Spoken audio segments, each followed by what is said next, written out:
नमस्कार दोस्तों, मैं हूं कृष्णा कारदाते और आप सभी का स्वागत है अपने YouTube channel invest for tomorrow में।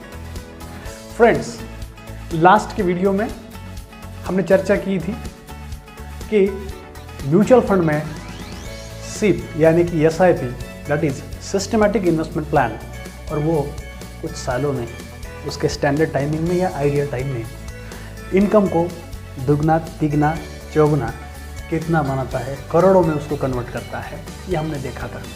और लमसम एक साथ जो इन्वेस्टमेंट होता है वो इन्वेस्टमेंट के बारे में उस वीडियो में हमने चर्चा नहीं की थी, क्योंकि अभी म्यूचुअल फंड को खास करके सैलराइड पर्सन हो, कुछ बिजनेसमैन हो, उन्होंने स्वीकार किया है इन्वेस्टमेंट का एक बढ़िया ऑप्शन के तौर पर। अब इन्वेस्टमेंट तो हर किसी को करना पड़ रहा है, क्योंकि इन्फ्लेशन इस तरह से बढ़ रहा है कि उसका रेट इंडिया में अगर हम देखें तो ईडिएबल ऑयल में ज़्यादा है, पेट्रोलियम में ज़्यादा है। तो खास करके ओवरऑल अगर हम देखें तो 7.5 या 8% तक वो इन्फ्लेशन जा पहुँचा है। तो हमारी भी कमाई जो हम कमाते हैं वो कमाई भी उस इन्फ्लेशन को बीट करके उससे 2-4% क्यों ज़्यादा न जाए, ये अभी हर एक इंसान, हर एक अर्नर सोच रहा है। तो फ्रेंड्स, यही वीडियो में लमसम इन्वेस्टमेंट और वो भी म्यूचुअल फंड में कैसे काम करती है मैं आपको बताने वाला हूँ। अभी इन्वेस्टमेंट करने का जो मन में आता है तो इंसान का कोई ना कोई फाइनेंशियल गोल उसे स्टिकअप होता है। वो फाइनेंशियल गोल होता कौन सा है? तो खास करके शादीशुदा हो तो उसको लगता है मेरा कोई अच्छा सा घर हो, मेरे पास गाड़ी हो, या फिर मेरे जो बच्चे हैं उसको अच्छी सी शिक्षा मिले और उनका जो हेल्थ है, मेडिकल का जो एक्सपेंडिचर कल होके आएगा वो भी मैं अच्छी तरह से पूरा कर सकूँ। अभी कुछ सालों तक, 5 साल तक, 7 साल तक ये हमारा फाइनेंशियल गोल रह सकता है, और ये फाइनेंशियल गोल पे हर एक को जाना पड़ता है, हर एक को उसमें से गुजरना ही पड़ता है। अब रही बात बच्चों के करियर की और उनकी शिक्षा की, तो जैसे हमें सबको मालूम है अन्न, वस्त्र और जो निवारा है वो तो सभी के लिए इम्पोर्टेंट चीज़ बन गई है और वो सभी के हद तक मिल चुकी है। और जो शिक्षा है और ये जो अपनी हेल्थ है वो दो चीज़ों पे अभी भी पूरी तरह से काम नहीं हो पाया है, क्योंकि जब बच्चा स्कूल में जाने लगता है तो हर किसी को लगता है कि वो स्कूल में अच्छी सी पढ़ाई करे, साथ ही साथ उसका ट्विटर यानी कि ट्यूशन्स भी हो। तो उसमें जो खर्चा आता है तो वो खर्चे के लिए उसके पास जो पैसा है तो वो सैलरी की ओर से, बिजनेस की इनकम से, और कोई प्रोफेशनल हो तो उसके फीस से मिल सकती है। लेकिन एक ऐसा समय आता है जिस समय उसका इनकम बढ़ चुका होता है, लेकिन साथ ही साथ घर का EMI होता है, गाड़ी का EMI होता है, और कुछ पर्सनल लोन्स अगर उसने लिए हो तो उसके भी EMI उसके सैलरी में, उसके बिजनेस के इनकम से में लग जाते हैं। फिर जब बड़ा खर्चा आता है बच्चों की शिक्षा को लेकर, तब वो क्या करें? तो बेस्ट वे सिप का जिन्होंने ऑप्शन लिया है तो वो तो portion of their salary invest हर महीने को करते हैं। लेकिन जब लमसम की मैं बात कर रहा हूँ तो मुझे ये बताना ज़रूरी है कि आप एस्टिमेटेड कॉस्ट ऑफ एजुकेशन, वो बच्चों के पढ़ाई के लिए, उच्च शिक्षा के लिए अगर आप बाजू रखते हो, उसका प्रोविज़न आज के डेट में, आज के समय में आप करते हो, तो डेफिनेटली आपको जो तकलीफ़ फ्यूचर में होने वाली है वो नहीं होगी, और जो आपका एस्टिमेट कॉस्ट होगा वो आपको सही में मिलेगा, बल्कि उससे दुगना तिगना मिलेगा। तो कैसे होता है इन्वेस्टमेंट लमसम के तौर पर म्यूचुअल फंड में?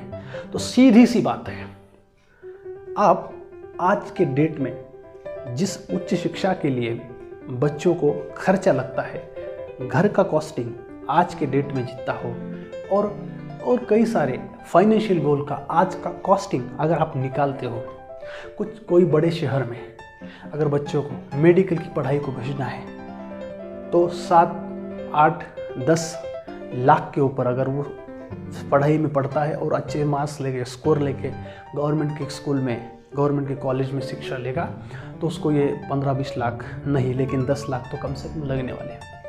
आज के समय में कोई ट्यूशन, प्राइवेट ट्यूशन वो लगने के लिए ज्वाइन करे तो कम से कम 2.5 या 3 लाख रुपए का उसका 2 साल का फीस का खर्चा है। फिर अगर आपके बच्चों को वो हायर एजुकेशन को पहुंचने में अभी 5 साल का समय है, अभी 8 साल का समय है, अभी 10 साल का समय है, तो उस हिसाब से वो बढ़ने वाला इन्फ्लेशन, उस हिसाब से वो जो 2.5 लाख, वो जो 3 लाख का आज का खर्चा है, तो वो जाके पहुंचेगा 10 लाख के घर तक। और अलग से उसको वो जो इंस्टीट्यूट में जाएगा, मेडिकल हो, इंजीनियरिंग हो, या कोई अलग कोई उसका दूसरा ख्वाब हो, तो उस समय आपके पास एक लमसम अमाउंट तब उस हिसाब से तैयार होनी चाहिए। इसीलिए आज के समय में अगर 2.5-2 लाख 3 लाख लगते हैं, तो उस हिसाब से ये प्रोविज़न करके अगर कोई लंबे समय में अच्छा रिटर्न देने वाला, उसका रिस्क हो, क्यों ना हो रिस्क, उसका रिस्क होना ज़रूरी है, तो ही रिटर्न जनरेट होगा।